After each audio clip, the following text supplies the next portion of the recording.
Assalamu alaikum wa rahmatullahi ta'ala wa barakatuhu, très chers téléspectateurs, bienvenue à votre émission Santé et Bien-être. Savez-vous que dans le monde, plus de 420 millions de personnes sont atteintes de diabète? Aujourd'hui, votre émission s'intéresse au diabète chez l'adulte.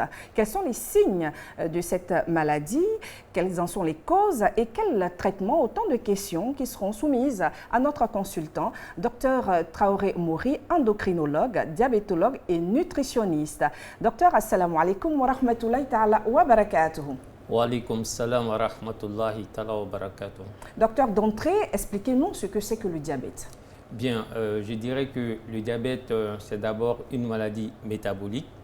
Et dans sa définition, il faut savoir que le diabète, c'est un état d'hyperglycémie chronique. État d'hyperglycémie chronique dû à des facteurs génétiques ou environnementaux qui souvent peuvent agir de façon conjointe. D'accord. Voilà, alors, nous avons dans le cas du diabète différents types de diabète. Parlez-nous-en. Bien, en fait, dans le diabète, quand on prend la classification OMS, je dirais qu'il y a trois éléments qui permettent donc de typer le diabète. Il y a le diabète de type 1. Le diabète de type 1, généralement, c'est ce qu'on va retrouver chez l'enfant et aussi chez l'adolescent. Ensuite, il y a le diabète de type 2, qui est d'ailleurs le diabète le plus rencontré. Il y a ce qu'on appelle les diabètes secondaires. D'accord? Les diabètes secondaires, il y a certains autres facteurs qui peuvent expliquer la survenue du diabète, notamment la prise de certains médicaments ou bien certaines maladies du pancréas qui vont entraîner ce type de diabète. Et il y a le dernier élément classification OMS qui est le diabète gestationnel. Donc il y a 4 types. Type 1, diabète de type 1, diabète de type 2, diabète secondaire et le diabète gestationnel. Alors aujourd'hui, nous allons certainement nous intéresser au diabète de type 2 chez l'adulte. Parlez-nous de ce type de diabète, quels en sont les signes?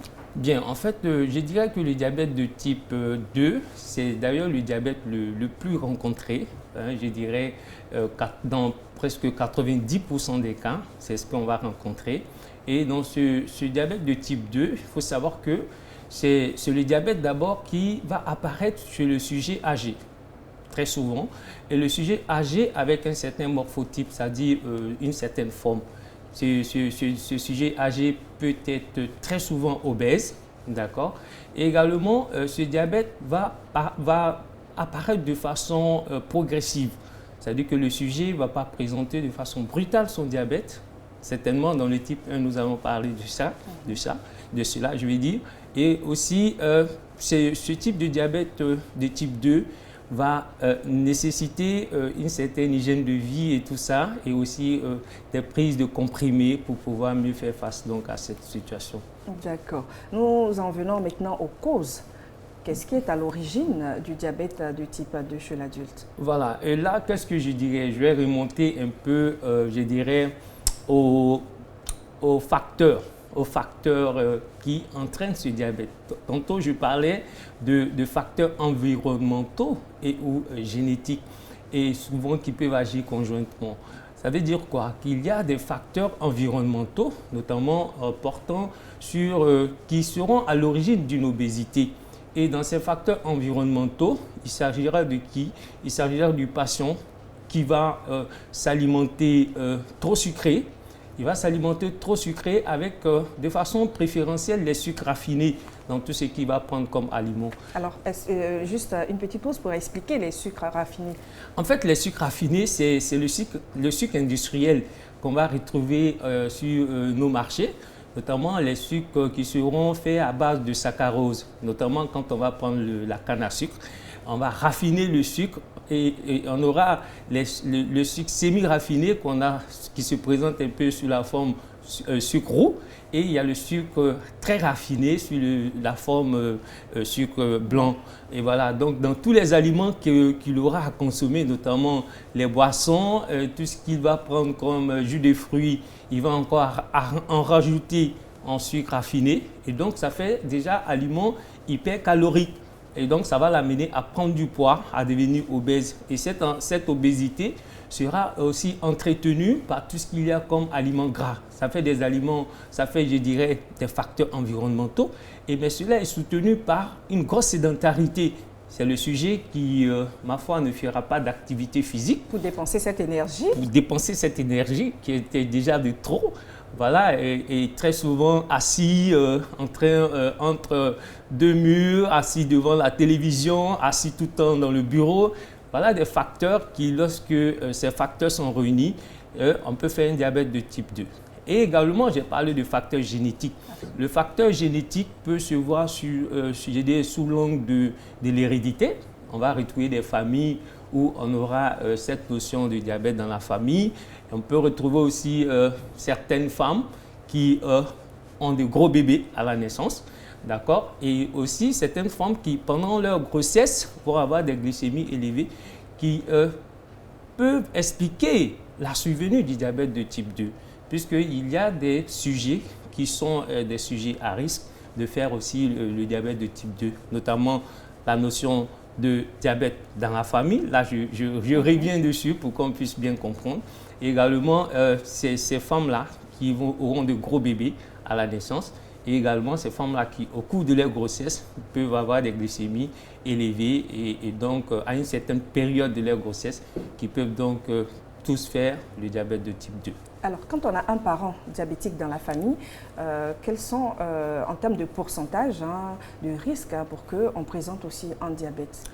En fait, en termes de pourcentage, je dirais que il faut savoir que dans le volet génétique de la question, il y a ce qu'on appelle les jumeaux qui vont naître aussi, dont un sera diabétique. Ici, quand les deux parents sont diabétiques, on a beaucoup plus de risques de faire un diabète. D'accord? Et quand c'est un seul parent, le risque il est un peu moindre. D'accord? Voilà, les pourcentages de façon stricte, c'est vrai qu'on ne pourra pas rentrer dans tous ces détails, mais c'est déjà de savoir que quand on a deux parents diabétiques, le risque il est encore plus grand. Et quand on a un parent diabétique, le risque aussi nettement élevé.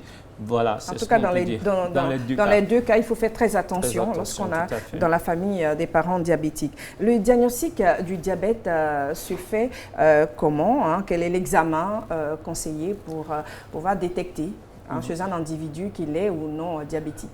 Voilà, avant même d'arriver un peu au diagnostic, il y a ce qu'on appelle l'examen clinique, ou bien voilà, sur le plan interrogatoire, il faut déjà poser un certain nombre de questions à ce type de patient. Et dans l'interrogatoire, il y a ce qu'on appelle le syndrome cardinal. Et le syndrome cardinal va se présenter, je dirais, en 4 grands signes. C'est de poser la question au sujet, est-ce qu'il pisse beaucoup? Et quand on va lui demander est-ce qu'il pisse beaucoup, souvent c'est un peu relatif. On va remonter à, je dirais, de la nuit au matin, est-ce que vous vous levez au moins 3-4 fois pour aller uriner?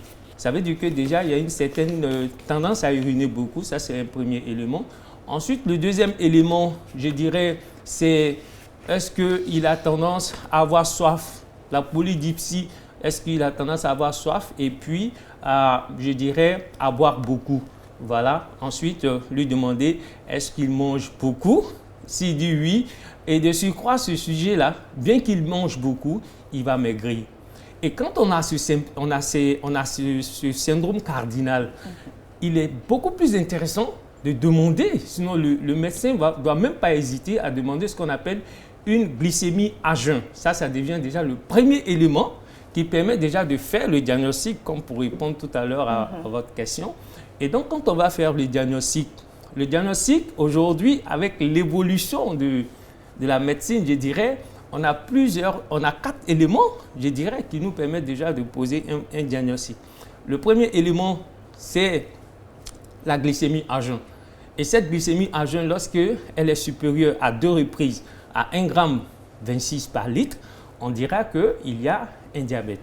Ça, c'est pas discutable. Ensuite, il y a ce qu'on appelle la glycémie casuelle, une glycémie qui est prise comme ça occasionnellement. Lorsque cette glycémie-là est supérieure à 2 grammes par litre, associée aux symptômes que j'ai cités tantôt, le syndrome cardinal dont j'ai cité, voilà, lorsqu'on a cet élément, on dira aussi qu'il y a un diabète. Et ensuite, comme troisième élément, il y a ce qu'on appelle l'épreuve d'hyperglycémie provoquée par voie orale. Lorsque le sujet va faire cet examen et qu'on aura une glycémie supérieure à 2 grammes par litre encore, on dira qu'il y a un diabète. Et il y a un dernier élément qui aujourd'hui nous permet de faire le diagnostic. Là, c'est depuis 2009. Les consensus, je dirais, OMS, Société américaine du diabète, on dit que lorsque on va réaliser cet examen, il y a aussi un examen sanguin qui est appelé l'hémoglobine glyquée. Aujourd'hui, c'est un outil de diagnostic, ce qui n'était pas le cas avant. Et maintenant, lorsqu'on va utiliser l'hémoglobine glyquée pour asseoir le diagnostic, on dira que lorsque l'hémoglobine glyquée est supérieure à 6,5%, on sera en droit de dire que cette personne est diabétique. D'accord. Alors, nous avons posé le diagnostic, hein, vous l'avez fait, hein, tout à fait. Voilà. Et donc, nous savons que le sujet, il est diabétique, il faut qu'il soit suivi. Comment la prise en charge se fait? Voilà, la prise en charge, je dirais, va regrouper 3 grands piliers. Et le premier pilier de la prise en charge, c'est, je dirais, la modification de notre mode de vie. Et cette modification de notre mode de vie va comprendre, je dirais, 2 éléments. L'hygiène alimentaire, c'est-à-dire que ce que nous allons manger, il faut que ces aliments-là, on fasse l'effort d'éviter tout ce qui est sucre raffiné, tout ce qui est aliments contenant du sucre raffiné. Je veux parler des pâtisseries, des confiseries, notamment les bonbons et les sucreries. Parce que de toutes les façons, ce qu'on consomme, voilà, il y a déjà du sucre naturel dans beaucoup d'aliments. Justement. Il ne faut pas en rajouter. Il ne faut pas en rajouter. Il y a déjà du sucre naturel qui est moins nocif que le sucre ordinaire. Ensuite, il y a ce qu'on appelle l'activité physique, le deuxième élément du mode de vie qu'on doit changer. L'activité physique, oui, les données disent qu'aujourd'hui, c'est au moins 30 minutes tous les jours, d'accord, que ne serait-ce que la marche, c'est une forme d'activité physique beaucoup plus intéressante. On peut associer à cette activité physique le renforcement musculaire, d'accord? C'est-à-dire de prendre souvent des poids et puis voilà, s'exercer. Dans l'intention de brûler ses calories. Voilà, dans l'intention, merci ma soeur, dans l'intention de brûler ses calories, d'accord? Et ensuite, le deuxième élément, le deuxième pilier de cette prise en charge, c'est le traitement médicamenteux, d'accord? Le traitement médicamenteux, là, je dirais que c'est l'affaire du médecin. Il faut que le médecin soit quelqu'un de disponible, quelqu'un qui maîtrise sa matière, quelqu'un qui sait comment adapter le traitement au profil, au profil du patient. Parce qu'il peut s'agir d'un patient âgé avec plusieurs maladies. Il faut savoir le type de médicament à lui donner. Et ensuite, le troisième pilier de la prise en charge, c'est vrai, on n'en parle pas beaucoup, mais je pense que c'est tout aussi important que le premier pilier et le deuxième pilier. Et il s'agit de quoi? Il s'agit de la prise en charge psychosociale qui souvent nous échappe. Voilà, je suis devant un patient. Quelle est l'état psychologique de ce patient? Comment il conçoit la perception donc de son diabète? Et puis, je dirais, est-ce qu'il a accepté le diabète? Il faut l'amener à accepter activement son diabète et puis à pouvoir mieux gérer ce diabète-là. Et la prise en charge sociale va impliquer les proches du patient. C'est-à-dire que dans les proches du patient, il faut le soutenir. Il faut le soutenir parce que c'est une personne qui, à un moment donné de sa vie, il y a un bouleversement profond qui se fait. Voilà, il doit changer son état sa façon de manger, il doit faire attention, il doit maintenant bouger alors qu'il ne le faisait pas avant. Il faut pouvoir l'accompagner. Il faut l'accompagner. Moi, je crois que c'est très important. Docteur, parlons des complications. Hein, c'est vrai, hein, le diabète, il existe. C'est une maladie chronique que nous pouvons traîner jusqu'à la fin de notre vie, que nous traînons d'ailleurs. Nous sommes toujours sous traitement. Il est important de faire attention en respectant tout ce que vous venez de dire, faire attention au sucre raffiné et tout. Mais quand on ne le fait pas, quelles sont les complications auxquelles on s'expose? Oui, en fait, cette question, il est intéressante de la poser, pas pour faire peur, mais pour dire que quand on se comporte bien avec tout ce qu'on a dit, on doit pouvoir éviter ces complications. Oui, on en parle. Maintenant, dans les complications, il faut savoir que les complications sont aussi hiérarchisées en termes de diabétologie. Les complications, il y a ce qu'on appelle les complications macro-angiopathiques et micro-angiopathiques. Quand on dit macro-angiopathique, ça s'adresse à quoi? Ça s'adresse au cerveau, notamment un AVC, au cœur, je dirais un infarctus du myocarde, et aux membres inférieurs, je dirais, les artères du membre inférieur qui peuvent se boucher. Tous ces éléments peuvent être en discuter. J'espère qu'on aura le temps d'en parler. Et également, il y a ce qu'on appelle les complications micro-angiopathiques. Rapidement, je sais que le temps nous prend des cours.